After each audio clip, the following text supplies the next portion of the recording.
The MTA recently held a meeting to draft its plan for the much-anticipated Bronx Network redesign plan. Our Bronx Net correspondent, Kibin Aline, has the story. Major changes are set to come to the MTA Bronx bus services by the end of 2019.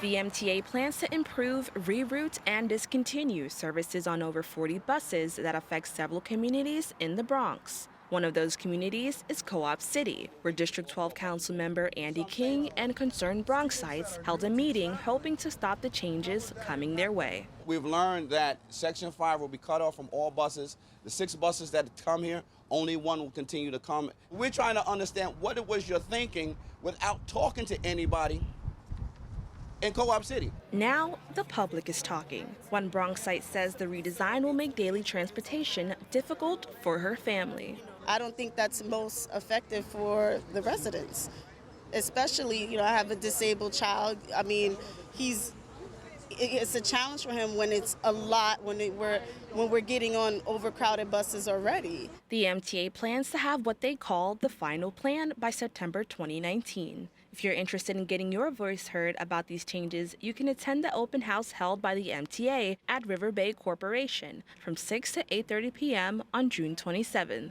Reporting for BronxNet, Kibin Aline. And thank you, Kibin. The second annual Bronx Book Festival took place, promoting literacy to Bronx families. We'll take a look at that right now.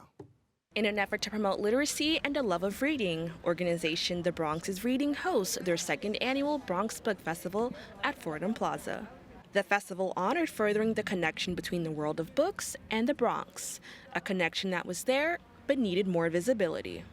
I'm just trying to make the, literary and publishing scene in the Bronx more visible. It already exists here. I'm just trying to cultivate it. With Barnes & Noble closing in 2016, the Bronx was without a general interest bookstore, making it the only borough in NYC without this resource until this year.